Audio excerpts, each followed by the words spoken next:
Hello students, स्वागत है आपका मेरे इस यूट्यूब चैनल कपूर इंस्टीट्यूशन में। मेरा नाम है केतन और आज की वीडियो में हम लोग पढ़ने वाले हैं एक बहुत ही important topic class 11 statistics chapter 11 का क्वार्टाइल डेविएशन। ओके, सो आगे बढ़ने से पहले मैं आपको पहले 3 टर्म्स क्लियर करूंगा कि इन 3 टर्म्स का क्या मतलब होता है, क्योंकि कई स्टूडेंट्स को इनका मतलब ही नहीं पता होता, कन्फ्यूज़ हो जाते हैं कि इंटर क्वार्टाइल डेविएशन का फॉर्मूला है Q3, Q means quarter 3, it is the difference between the Q3 and Q1 means quarter 3 and quarter 1. Second one is quartile deviation. Quartile deviation का students जो formula है वो है difference between Q3 and Q1. It is a difference between the Q3 and Q1 divided by 2. Coefficient of quartile deviation, तो coefficient कैसे निकलेगा Q3 minus Q1 divided by Q3 plus Q1। Okay, so आज हम इस video में individual series को study करने वाले हैं। तो इंडिविजुअल सीरीज़ को स्टूडेंट्स हम 2 पार्ट्स के अंदर डिवाइड करते हैं। Very first is in odd number and in even number. So यहाँ पर जो मैं आपको एक एग्जांपल लेके हम लोग प्रैक्टिस करने वाले हैं वो है ऑड नंबर की। ठीक है, इवन नंबर मैं आपको अभी आगे बताऊँगा। अभी हम स्टडी करने वाले हैं ओड नंबर को। ये जो सारी कैलकुलेशन आप देखेंगे ये ओड नंबर की है। सपोज हमारे पास सीरियल नंबर है 1 2 3 4 5 6 7 8 9 10 11। मार्क्स हमें दिए हुए हैं 10 15 20 25 30 30 35 40 45 50 55 एंड 60। ओके, सो जो हमारे पास क्वार्टाइल डेविएशन, क्योंकि हमें पता ही है कि क्वार्टाइल डेविएशन का जो फॉर्मूला है वो है, हमें इसके लिए 2 चीज़ें चाहिए क्वार्टाइल डेविएशन के लिए। Very first is Q3 and second one is Q1, right. तो Q1 कैसे निकलेगा चिल्ड्रन, क्वार्टर 1 कैसे निकलेगा, size of bracket start n+1 divided by 4th item. Okay, so size of 11+1, क्योंकि यहाँ पर हम ओड नंबर कर रहे हैं ना, तो यहाँ पर हमारे पास जो ये 11 है चिल्ड्रन, ये हमारे पास क्या बनेगा n, इसको हम n कंसीडर करेंगे। Number of items, n means number of items. तो नंबर ऑफ आइटम्स कितनी है हमारे पास 11, 11+1 divided by 4 means 12 by 4th item. Okay, 12th by 4th item यानी कि थर्ड आइटम। इट मीन्स जो हमारा Q1 निकला चिल्ड्रन, थर्ड आइटम कौन सी है 20, यानी कि ये हमारा Q1 निकल गया है, right. This is 20, the answer will B 20। Q1 is 20। Okay children, ठीक है। अब आगे चलते हैं हम लोग। इसी तरह से हम लोग अब Q3 निकाल रहे हैं, क्वार्टर 3 निकालेंगे। साइज ऑफ 3, क्योंकि यहाँ पर क्वार्टर 3 है तो हम इसको 3 से मल्टीप्लाई करेंगे। 3n+1 डिवाइडेड बाय 4 यानी कि 3 11+1 डिवाइडेड बाय 4, 11+1 डिवाइड बाय 4 करके कितना आया था हमारे पास थर्ड आइटम। ओके, तो थर्ड आइटम को थर्ड से मल्टीप्लाई करेंगे तो आएगा 9th आइटम। तो 9th आइटम चिल्ड्रन कितनी है यहाँ पर, 9th आइटम आपको दिख रही है यहाँ पर 50, राइट। दिस इज Q3, यानी कि हमारे पास जो Q3 निकला वो निकला चिल्ड्रन 50। ठीक है, ये 50 निकल गया हमारे पास, राइट। अब हमारे पास Q1 भी है 20 और Q3 भी है 50। तो हम यहाँ पर Q3 minus Q1 quartile deviation निकाल रहे हैं। Q3 minus Q1 divided by 2 यानी कि 50 minus 20 divided by 2, 50 minus 20 divided by 2 यानी कि 30 by 2। It means the answer will be 15।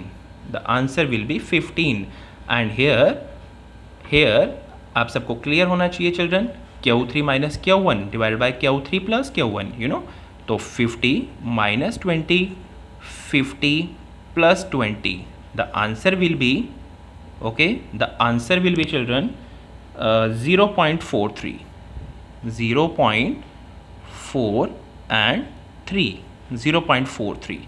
ठीक है, अब हम इसको स्टडी करेंगे। अभी तक हमने स्टडी किया ओड नंबर को, राइट चिल्ड्रन। अब हम स्टडी करने वाले हैं इवन नंबर के ऊपर। इवन नंबर के ऊपर भी हमने एक एग्जांपल लिया है। इवन नंबर के अंदर हम कैसे करेंगे चिल्ड्रन, तो एग्जांपल लेके कर रहे हैं। देखिए 1 2 3 4 5 6 7 8 9 10। अब आप देखेंगे लास्ट क्वेश्चन में हमारे पास 11 तक आइटम्स थी, लेकिन ये इवन नंबर का है। इवन में यहाँ पे हमारे पास n कितना दे रखा है 10। वेजेस हमने इमेजिनरी फिगर से ली है 120 150 170 180 181 187 190 192 200 एंड 210। फॉर्मूला वही है, साइज ऑफ n+1। अगर हमने Q1 निकालना है तो n+1 डिवाइड बाय 4। ठीक है, तो n कितनी है अब हमारे पास 10, यहाँ पर है हमारे पास n 10, राइट चिल्ड्रन। तो यहाँ पर हमने लिख दिया 10 + 1 डिवाइड बाय 4, ठीक है। तो 10/4 करके कितना आएगा, 11/4 आइटम, यानी कि हमारे पास 11/4 करके जो हमारे पास आइटम आएगी चिल्ड्रन, वो हमारे पास आएगी 2.75 आइटम, ठीक है। ये Q1 नहीं आया है, ये हमारे पास जो 2.75 आया है चिल्ड्रन, ये हमारे पास अभी जो है 2.75, ये Q1 नहीं निकला है। अभी हम इसको सोल्ड आउट करना पड़ेगा। तो इसको कैसे सोल्ड आउट करेंगे, बहुत सिंपली तरीका है। पॉइंट से पहले क्या लिखा हुआ है, 2, पॉइंट के बाद क्या है 75, ठीक है। तो हम पहले लिखेंगे size of second item, point size of second item plus 75, क्योंकि ये 75 लिखा हुआ है चिल्ड्रन हमने यहाँ पे, 75 डिवाइड बाय 100, ठीक है। फिर लिखेंगे साइज ऑफ, अब ओवरऑल पढ़ें, 2.75 किसके मिड में आता है बेटे, third item minus second item, right. तो सेकेंड आइटम कौन सी है हमारे पास इसमें, सेकेंड आइटम 150, ठीक है। तो पहले यहाँ पे लिखेंगे 150, 75/100 को डिवाइड करके आता है 3/4। Third item minus second item, third कौन सी है 170 और सेकेंड कौन सी है 150, तो इन दोनों को माइनस करके आया 20, ठीक है। तो अब हम इसको डिवाइड कर देंगे, तो यहाँ पे आएगा 5, इन दोनों को मल्टीप्लाई कर दीजिए, 5 3 जा 15, यानी कि 150 + 15 इज इक्वल टू 165, हमारा जो है वो Q1 निकल गया है। Q1 हमारा निकला है 165, राइट चिल्ड्रन। इसी तरह से हम लोग निकालेंगे Q3। तो साइज ऑफ 3, यानी कि Q3 था Q3, तो 3 एंड 10 + 1 डिवाइड बाय 4, ठीक है।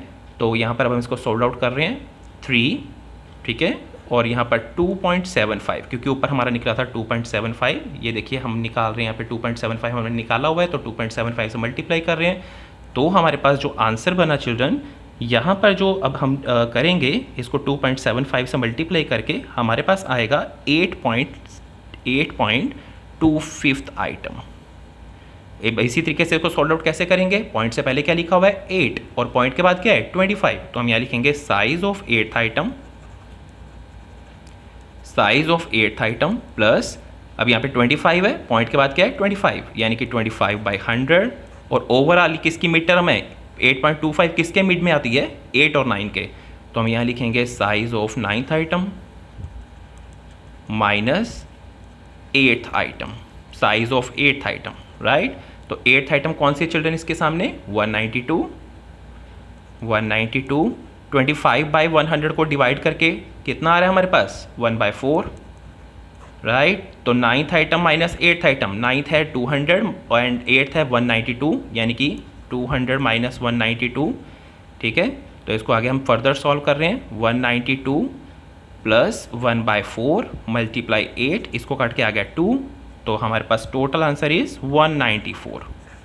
ये हमारे पास निकल आया Q3, 194 is Q3, right children. तो अब इसको सॉल्व आउट कर रहे हैं हम लोग, Q3 माइनस Q1, Q3 कितना है 194 एंड Q1 कितना था 165, तो यहाँ पर कितना है 194 माइनस 165 डिवाइडेड बाय 2, तो the answer will B, what is the answer, the answer will B 14.5, 14.5। Similarly हम लोग इसका कोफिशिएंट भी निकाल सकते हैं, अगर आप निकालना चाहें तो आप निकाल सकते हैं, 194 माइनस 165, 194 प्लस 165, तो जो भी आएगा वो आपका आंसर आ जाएगा, राइट। तो इस तरह से हमने स्टडी किया इंडिविजुअल सीरीज़ को, ठीक है। Thank you so much. हमने आज का हमारा टॉपिक इतना ही था। जिन व्यूअर्स को, जिन स्टूडेंट्स को मेरे चैनल पर ये वेरी फर्स्ट टाइम आए हैं, ये वीडियो बहुत अच्छी लगी है तो लाइक, सब्सक्राइब और शेयर करना मत भूलिए, ठीक है। और बेल आइकन पे क्लिक कर दीजिए सब्सक्राइब करके, ताकि मेरी अपकमिंग वीडियो का नोटिफिकेशन आपको सबसे पहले मिल सके। Thank you so much. Have a fruitful day.